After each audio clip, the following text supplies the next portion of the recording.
Hey everyone, Nubkeks here. We're a couple of months into the expansion now, so I haven't actually done a video on this yet, but let's sit down, let's take a look at the information on Covenant choice for all the different specs in the game. What are people actually going with?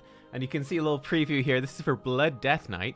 You can see the breakdown of the Covenant choices and in fact how those are changing amongst the demographics of players we're going to find in normal, heroic, and mythic. Big shout out to the Reddit user. I believe he created these images, P or L Jevix, or however you say the name properly. But yeah, presuming that he did create these, big shout out to him. He obviously made a post on this on Reddit 2 days ago.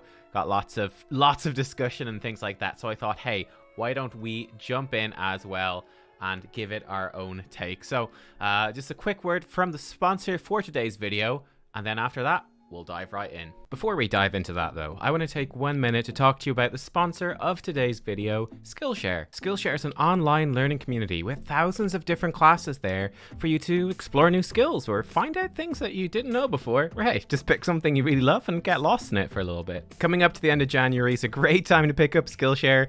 I mean, let's be honest, second half of January, those New Year resolutions are starting to slip away. Well, if you're in that scenario like me, you can jump on and find new classes to inspire you, or even find other people doing those classes and workshops. Find that community so that you can do it with other people. Skillshare even has an incredible playlist for a creative start to 2021, and a couple of the classes in there that I think look really good. You've got Watercolor Your World, a meditative approach to painting landscapes that's led by Rosalie Hazlett. So it's a great class if you're interested in art or just looking after yourself. Another great one here is Creating Your Dream Career, Uncover and Apply Your Creative Strengths. That's led by Holly M. Coley Murchison. So obviously slightly different one here that's focused on, that sort of freelance and entrepreneurial spirit. Now, Skillshare is curated specially for learning, so there's no ads and there's constantly new premium classes being added. The premium membership is less than $10 a month with an annual subscription. And the great news is that the first 1,000 of my subscribers to click the link in the description down below will get a free trial of that premium membership, so you can jump in and experience real-time inspiration as you connect with popular teachers, take some awesome classes, and watch and work alongside the other members. So yeah, click that link, give it a go, and enjoy. Okay everyone, well here we are, and let's take a look then. Again, we saw this as the preview at the start here of the video, but let's take a look at the Blood Death Knight. Where are they going with their choices? This was actually a little bit surprising to me, and you'll see why in a second when we come to the Unholy Death Knight and what I sort of expected then to be replicated for Blood. But as we look at the Blood DK, I would say certainly for normal, we have a fairly reasonable representation of the Covenants. Of course, it's the Venthyr Covenant that is standing out at 52%. That goes to 54%, but then in fact shrinks back down to 49% when we move up to Mythic. That is the Venthyr. I think it's called Swarming Mist ability, which I think is 1 minute cooldown. It does AoE damage around the Blood DK, gives them some dodge chance, and also generates lots of runic power, which will help fuel their self-healing through their death strikes. And, so a nice ability overall. The Kyrian one is the one that really stands out, as Necrolord shrinks with each tier quite a bit, Night Fae remaining small. But the Kyrian ability for the Death Knights, this just does a lot of damage, right? It does a lot of damage, so it's interesting to see that grows. I'm not quite sure why. In fact, if any Blood DK experts are there in the chat, please do let me know. I do know that from healing Blood DKs in Mythic Plus, they can be a little bit spooky to heal, although they did just get buffed a couple of weeks ago, or a week or two ago, with getting more armor. Jumping across to the Frost Death Knight then, and my goodness, look at this. Although it starts out pretty even, actually, in all honesty, pretty even on normal difficulty, when we move up to Mythic difficulty, we have an almost perfect 4-way split, evenly split amongst the different Covenants. Of course, as we can see, the Night Fae have pulled a bit ahead, and the Kyrian have lost a little ground. But in all honesty, it does look like this is one of those specs where all 4 Covenant choices are actually a viable and well-represented choice. I think Night Fae gets some particular love for Frost Death Knight. What's it called? I think it's called Death's Due.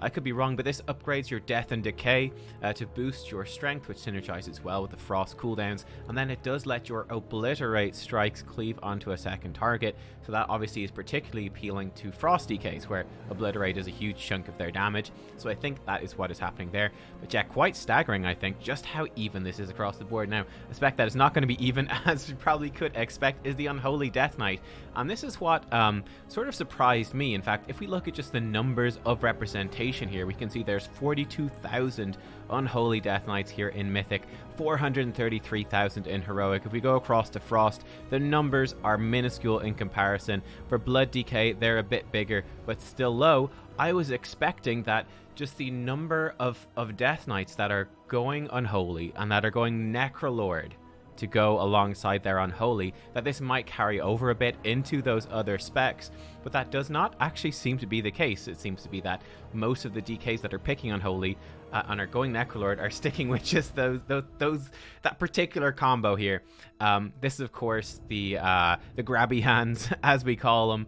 Yeah, just swirling around that 2-minute cooldown. I completely forget what it's called right now. Abomination Limb. It came back. I was about to look it up and then it came back to me. But yeah, Abomination Limb, 2-minute cooldown, doing tons of AoE burst damage, also fueling the resources of the spec as well with that Runic Corruption, and then gripping in enemies from all over the place. Really, really powerful. Syncs up extremely well with Unholy Death Knight and just their bursty, really powerful cooldown orientation. So yeah, and that is pretty consistent, in fact. Pretty consistent. We actually have this yellow bar, which is other, which is presumably there weren't enough details on Kyrian or Night Fae to actually get accurate info in terms of how they were split. But yeah, it's pretty much, 75%, 20%. Necrolord versus Venthyr, and then a bit in other. That pretty much stays consistent as we go. The Necrolord contingent grows slightly, but yeah, very, very dominant for Necrolord for Unholy DK.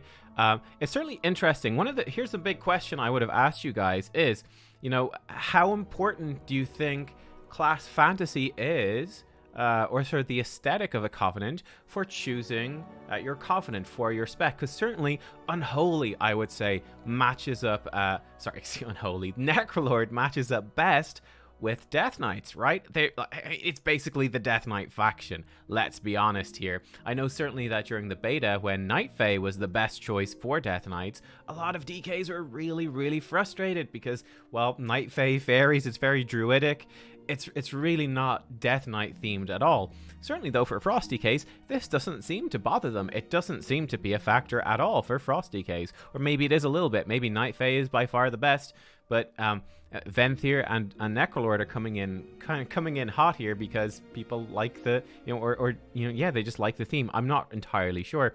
But yeah, I could see Venthyr as well also fitting with Death Knight. But Kyrian, Night Fae, they certainly don't. So it does seem that perhaps power is playing a fairly big role. And then perhaps people really gravitate to it when those two things do overlap. I'm not sure. Looking at then the Havoc Demon Hunter. This is one that changes quite a bit actually as we move up, in the sense that at the start, at normal level, the Venthyr is the most popular, followed by the Kyrian, and then Night Fae is in last place. We jump up to Heroic, and it's pretty much a 3-way split. We jump up to Mythic, and in Mythic, we can actually see the Night Fae, the Hunt ability, jumping to half of Mythic Havoc Demon Hunters are actually running with the Hunt. This is, the cooldown where you zip across the room, does a big chunk of single target damage, and it also puts a dot on everything that you hit along the way. Quite an iconic ability. I know that some of my viewers here on the channel have been watching since the Heroes of the Storm days, where of course the Hunt was Illidan's ultimate, or one of his ultimates. That nice global in HOTS, coming back here to World of Warcraft in the Covenant ability. But yeah, interesting. Definitely you can see that the thing's changing. Not overly much. I think this sort of makes sense as well. This is the representation that makes the most sense to me.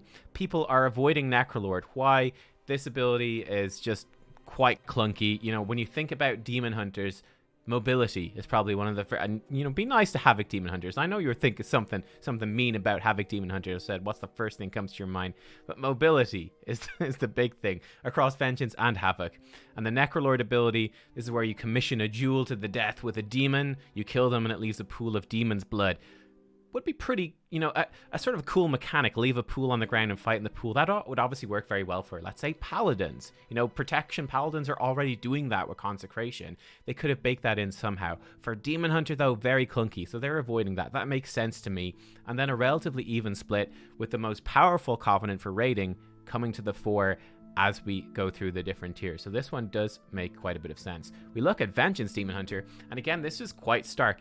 Once again, something that was a little surprising to me was that I was sort of assuming that you would have more overlap between specs within a single class. However, as we can see here, for Vengeance Demon Hunters, overwhelmingly they're going for Kyrian. Again, no surprise. The Elysian Sigil, the Kyrian Sigil, just extremely powerful. Does a nice chunk, really good chunk of AoE damage. Shatters a bunch of souls as well to heal up those Vengeance Demon Hunters. Just an incredibly potent ability for not only survivability, but also damage. That's why they're going there. I mean, as you can see, people on Mythic know it. People on Normal know it just as well. It's just as popular. But yeah, when we look at Havoc Demon Hunters, you know, okay, that's not really represented there. Clearly, the people that are raiding as Vengeance, they're not doing any raiding really, or very little as Havoc. There's very little overlap there. They seem to be going for their own thing. Jumping across to the Druids then, prepare yourselves for a very stacked class here, guys. A very stacked class. Here are the Balanced Druids. Once again, in case you didn't catch the other classes earlier on, the other is essentially when there's not enough information on the two less popular choices to get an accurate piece in the graph here. But as you can see, Night Fae, 82% on Normal, up to 94%, up to 98% on Mythic. All of the Balanced Druids are basically going for Night Fae. Convoke the Spirits, everybody knows about it. A big 2-minute cooldown, shoot out a bunch of random spells. It is, I think it's the biggest single target burst in the game. If you PvP, you probably know about this ability. If you do Mythic Plus, you know about this ability. If you raid, you know about this ability. Balanced Druids with Convoke the Spirits, that Night Fae, yeah, it's insane. And also, perfectly syncs up with that Druid fantasy, right? Night Fae, it's the Druid zone, it's the Druid theme, the Druid faction. It's all coming together. For goodness sake, the shape-shifting class, and they get the soul shape and collect different animal forms. Gotta love it. So that's what's going on there. We go across to Feral Druid. It's exactly the same mechanic. Convoke the Spirits, just that awesome burst CD for them. Not that many, only 3k. Feral Druids in Mythic there. Guardian Druid, a little bit more varied here now. Night Fae is still the dominant choice, but we do see some of these other choices coming through, in particular the Kyrian, a little less represented in Mythic, but still well represented, I would say. So Kyrian for the Druids, that's the Symbiosis style Covenant ability. Kyrian Empowerment, I think it's called. I forget the exact name, but you can choose to link with another player. For Guardian Druid, they give that player damage reduction. It's kind of like a Blessing of Sacrifice for Paladins, right? They take some of the damage, a good chunk of the damage going to that player, and it goes to the Guardian Druid instead. If they put it on a DPS, it's going to give the Guardian Druid a shield, I think, based off of the damage that player does. If they put it on a healer, it's going to redirect, sort of like a beacon of light, also for Paladins, onto the Druid. It's going to replicate a bunch of the healing there. So interesting defensive sort of cooldown for them, and that's what's going on right there. Resto Druids, again, like the other Druid specs, though, dominantly Night Fae. In fact, what was surprising to me was that Balanced Druids are obviously ridiculously, and so are Feral, but I think it is actually the Resto Druids who take the cake here as being the most dominantly Night Fae of the Druid specs, which was a bit of a surprise for me. I really thought that the DPS specs would be even harder in on this, but nope. Resto Druids, they win a very tight race here for everyone being Night Fae in your spec, so there you go.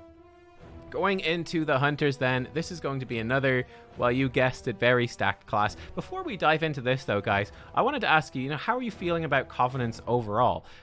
In particular today, as I was doing my Maw weekly quest, right, to rescue 15 souls from the Maw, I was kind of sitting there going, like, man, I have so many souls. Do you guys have this problem? I have so many souls. I've got like 50 souls, rescued souls waiting there, but I've got no anima. I can't believe it. And I think it's kind of fun. It fits with the storyline of Shadowlands in that there is the anima drought, caused by Sire Denathrius. But I'm here thinking at the same time that when we arrived in the Shadowlands, I had plenty of anima, and I was short on souls. That was what was holding me back. But now I've beaten Sire Denathrius. We've stopped the anima drought. Great. And now suddenly I've got a bigger anima shortage than I've ever had in my Covenant Sanctum. So I thought that was a bit weird. Anyway, let's dive into this. I know a lot of my guildies feel the same.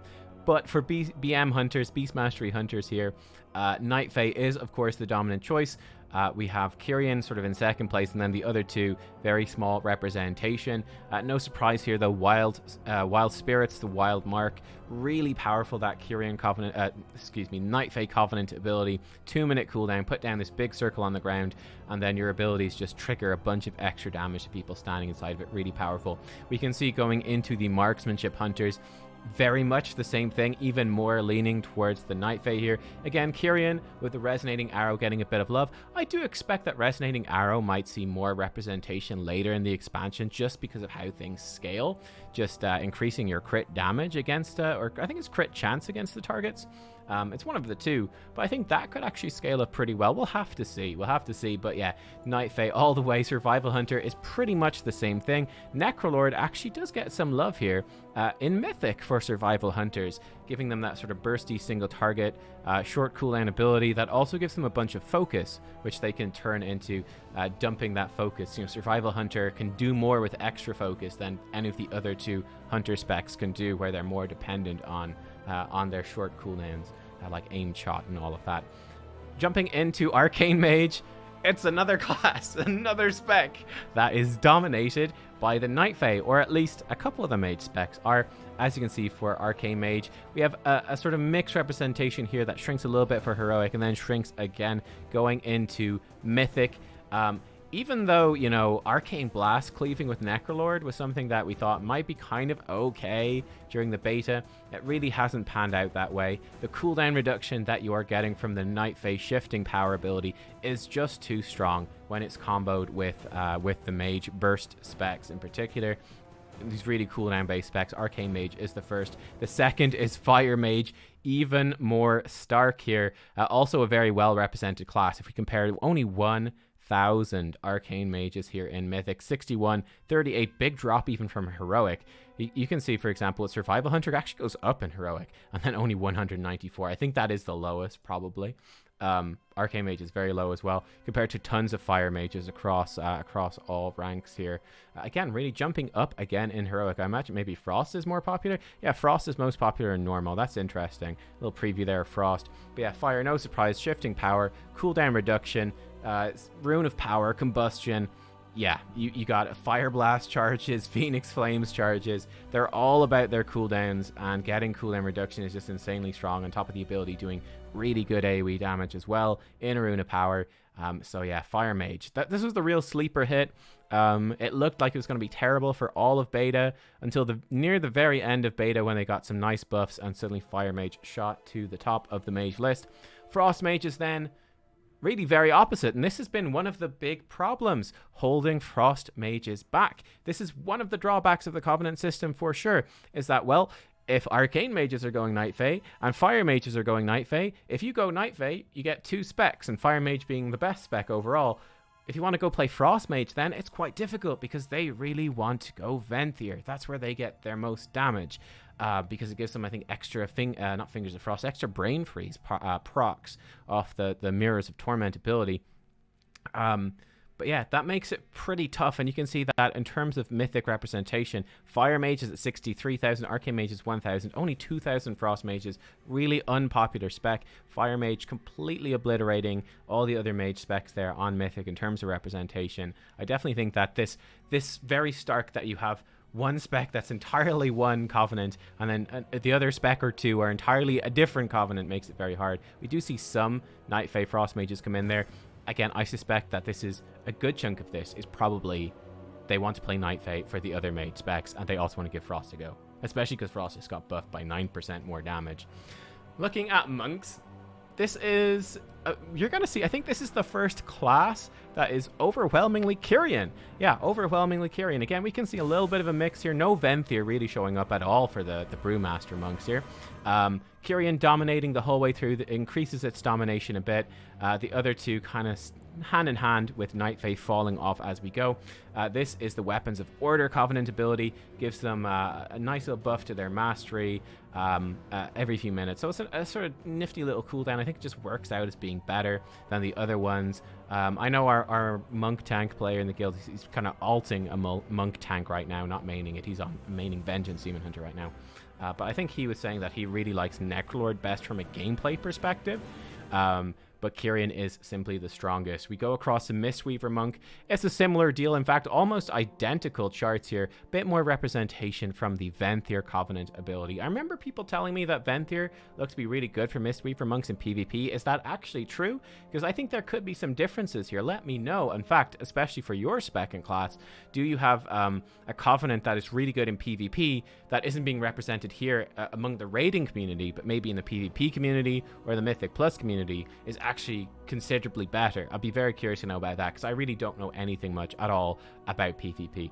But yeah, again, the Weapons of Order here, giving them that, you know, bigger cooldown, bigger burst CD, going fairly well here. Necrolord gets some play, Night Fae falling off a bit, but yeah, again, we go to the Windwalker monks and it's sort of the same thing. So it's a very easy choice, I feel, if you are a monk player, just to go Kyrian, because you get pretty much the most popular Covenant for every single spec. So that definitely skews things and probably grows some of these Kyrian representation, whereas if it was more mixed among the specs, maybe you'd see a bit more mix. But yeah, again, Kyrian starts off at only 74%. That goes up to 94% representation into Mythic. And as you can see, Windwalker Monk, they are one of the best DPS specs in raiding right now. Good representation, and Kyrian is the way to go for them. Really syncing up with some great cooldowns for both single target and AoE. Going into Paladins, and this is quite interesting, sort of across the board. There are a couple of things here that surprised me a little bit. First of all, Kyrian is dominant for the Paladins, for Holy Paladins. Not a huge surprise. Just that Kyrian Toll ability, firing off 5 Holy Shocks, you know, Holy Shocking your whole party, or just doing a big burst of AoE healing, getting a big burst of Holy Power in the raid. Fantastic, really, really good. That's very popular. But as we can see, Venthyr, sort of staying steady at 7%, jumps up to 13% in Mythic. When we go across to Protection Paladin, again, we can see sort of similar thing, but Venthyr 21 jumps up to 30. What's going on there? Well, this is the Venthyr Covenant ability, Ashen Hallow. It's a big 4-minute cooldown. You put down this massive AoE on the floor, does a really big burst of damage, like big burst of damage, big burst of healing. Let's use Hammer of Wrath in it as well. So yeah, it's just an insanely potent cooldown for raiding in particular. Not as good in other content, I don't believe. Certainly not in Mythic Plus. It's not considered as good, but for raiding, that big cooldown actually works out really well in Castle Nathria, which is why it jumps up in popularity here in Mythic. Funny enough, when we go across to Retribution Paladin, it's almost dead set. 63, 64, 64 for Kyrian, 31, 32, 34 for Venthyr. This was really interesting to me, whereas we see for the other two Paladin specs, Venthyr takes a jump, almost doubling in size here, coming in and increasing by 50%, relatively speaking here, coming into Mythic for these guys. For the Retribution Paladins, stuff is almost completely dead set across all the different levels here, which is really interesting. So yeah, a very consistent split amongst the Ret Paladins. Really cool. For Disc Priest then, this is the class I play, Priest. For Disc, Venthyr is pretty much the way to go. Kyrian gets some good representation. That falls off very quickly. Again, this is really going into that Spirit Shell build. Spirit Shell, your 1 minute cooldown replaces Rapture, lets you, it turns essentially all of your healing into an Absorb Shield instead. Mind Games with the Venthyr is a 45-second cooldown, so it's a little bit shorter, but essentially it's a big burst of damage that translates into a big burst of shielding for your entire raid. And that's essentially the gameplay style there, is stacking all of these things into that 1 minute cooldown every 1 minute for a big shield on your group, keep them safe. That's what's happening here. The Kyrian ability is cool, but it's 3 minutes. So it does have some value, but the consistent Spirit Shells is what is valued. We come to Holy Priest. This one is very interesting to me, and I can explain exactly what is happening here.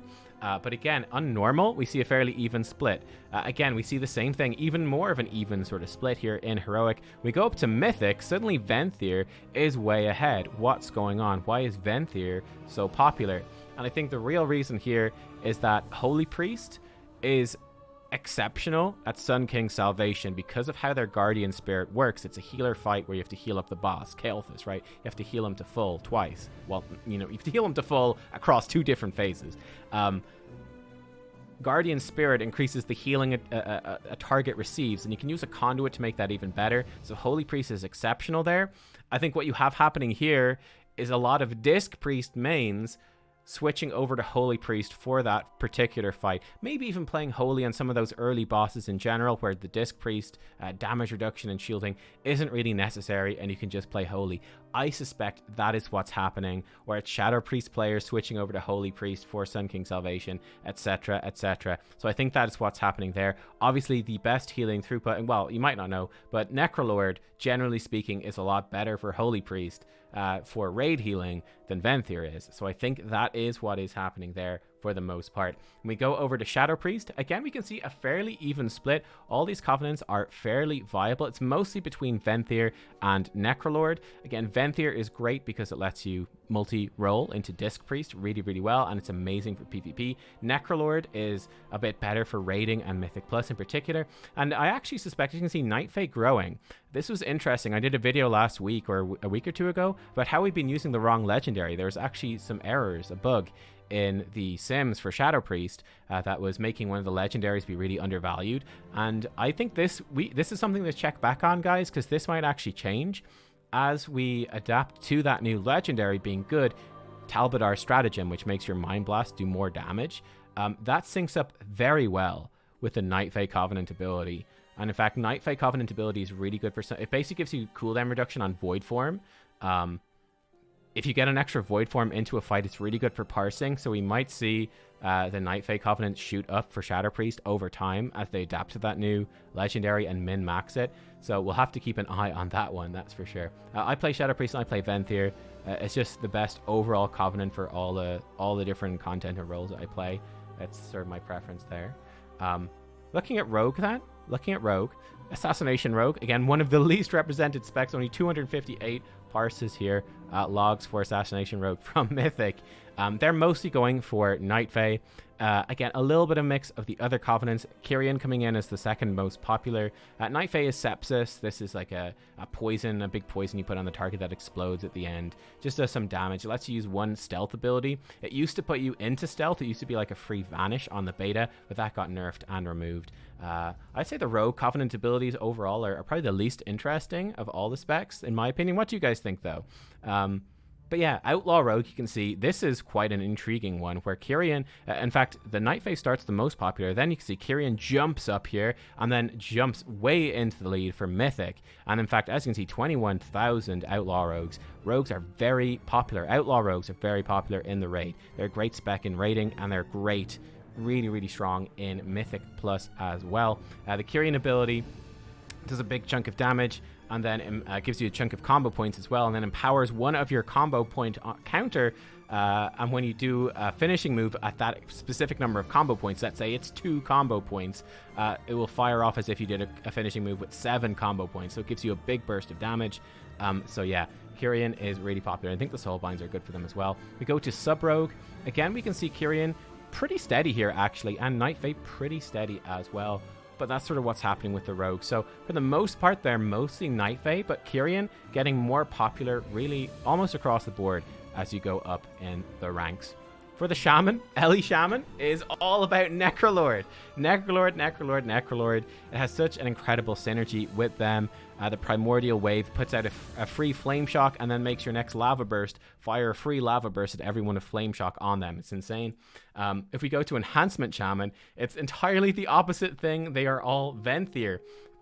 Excuse me, the Chain Harvest ability with Venthyr is like a big Chain Heal and Chain Lightning in one. That syncs up really well with their passive Maelstrom weapon, which lets them fire it off as an instant cast for a big chunk of damage. The other Covenant abilities sort of get in the way of their rotation as a melee spec. They're a bit clunky. Like the Primordial Wave is amazing for Ellie Shaman, but it's quite clunky for Enhancement Shaman. Doesn't match their rotation. And then we jump across to Resto Shaman, and we see a similar thing here. I wonder, are there many like Enhancement Shaman? Are they bringing up some of the representation here of the Venthyr Resto Shaman, the enhancements? Because obviously you can see that Ellie Shaman and Resto Shaman, they go hand in hand. You can play both of them really well with Necrolord. That's what I've done on my Shaman. Venthyr for the other one. Venthyr not terrible for Resto Shaman, but the power of Primordial Wave is just too much, right? A free Riptide, and then your next healing wave, cast a free healing wave on everyone with Riptide on them. They're running a Riptide legendary where every 4 Riptides they get an extra free Riptide. It all synergizes too well. I think the power here is too much, which is why it starts to dominate for Shaman. Going into Warlock, we have Night Fae for Affliction coming in hot here as the best option. It simply does the most damage. I said earlier that Rogue maybe has the most boring Covenant option choices. Affliction or Warlocks might have been coming in and saying, no, hello, excuse us. Here's us. We have even worse Covenant choices. But Night Fae is dominating for Affliction. This is the Soul Rot ability. It puts an extra dot on the target. It also lets your Drain Life cleave then onto 4 targets, up to 4 targets. The next time you cast it, which does have some particular synergy. Excuse me, did we flick through? Oh, got Affliction, Warlock, Normal, then it says Demonology. That's probably a mistake, right? Yeah, that's definitely a typo. Yeah, so that's sort of what's going on there. You know, Affliction, they do have a talent Inevitable Demise, which makes their Drain Life do more damage. This could have particular synergy there, but actually, I think for the most part, they don't even bother using that. They're simply using this for the dot. I think the dot does enhance their Malefic Rapture, their Soul Shard Spender, but they just ignore the second half of the ability. We can see going across the Demonology Warlock, again, Night Fae is the most popular. Very small sample size here, only 691 over here. Bit more varied up here. In fact, you can see the Necrolord is popular, whereas they're literally 0 or almost. They're probably somewhere in this yellow slice here for Affliction. So Necrolord coming through a bit more for Demonology. I believe this empowers their Demon Bolts, and I think they have a legendary that makes their Demon Bolts hit harder too. So that's a sort of Demonology specific choice. Although, like I said, it's an unpopular choice in raiding. And as we'll see, Night Fae is considered the best for the other 2 Warlock specs, which definitely comes into it. You can see for Destruction Warlocks that they are leaning more towards Kyrian, which the other specs don't really see all that much representation of either. But yeah, it's an interesting one. I suspect here, as you can see, 1,800, 600, 651,000. I suspect that if it were not for Affliction being so notably, again, it says Demonology, but this is Affliction. If it were not for Affliction being so much better, would we see more variety amongst Warlocks, right? If they were all equally as strong, would we see, okay, Affliction Warlocks are still mostly Night Fae, but suddenly Night Fae would shrink a bit for Demonology, and Necrolord would become bigger, and then for Destruction, Night Fae might shrink a bit, and Kyrian become even bigger. I'm not sure. Again, you can see it does shrink, so it's hard to say for sure. These are the things that we can't quite know for certain. I think it's a bit up in the air. Looking at Arms Warrior then, again, the Condemn with the Venthyr is dominant. Funny enough, I actually believe on some of these fights that Kyrian can actually be even better. I suspect Kyrian is most of this 4%. It was most of the chunks up here. But yeah, I think Kyrian is maybe a little undervalued. It's actually quite solid, but obviously Condemn with the Venthyr, it's amazing. You guys were saying in my last video on Torghast that Venthyr Condemn powers, anima powers, are completely overpowered in Torghast. So that's also an appeal there. For Fury Warrior, it's the same sort of thing. So again, this goes very much hand in hand. You get to play 2 DPS specs for the price of 1 Covenant here if you go with the Venthyr, which is very appealing. I think that Condemn has the best synergy, believe it or not, with the Fury Warriors, in fact. And then finally we have Protection Warrior, which is quite different. They are overwhelmingly going for the Kyrian, the Spear of Bastion big chunk of AoE damage, has a bit of utility, chaining people to the spear for 4 seconds, I think, and also gives them a bunch of rage. So that is more valuable to them than Condemn, which is another rage spender. They're already spending their rage on Ignore Pain and Shield Block and all that sort of stuff. So that's what's going on there, I think. But yeah, there you go, guys. What do you think about these covenants? What do you think about the covenant choices? What was really intriguing to me is that, okay, a lot of specs, they're quite one-sided. I would certainly say that Nightface seems to be overall the most popular one.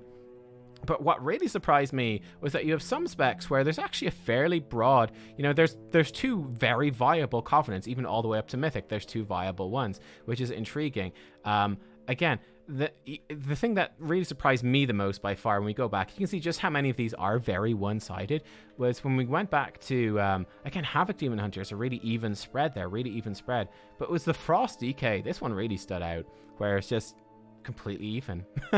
Completely even. So I don't know, what do you think? Do you think this is as successful? Is this what you would expect these layouts to be? Was there anything that surprised you? Let me know in the comments down below. I think it's really interesting anyway. And again, we will see how this changes over the course of the expansion. Thank you all for watching. I'll see you next time. Bye bye.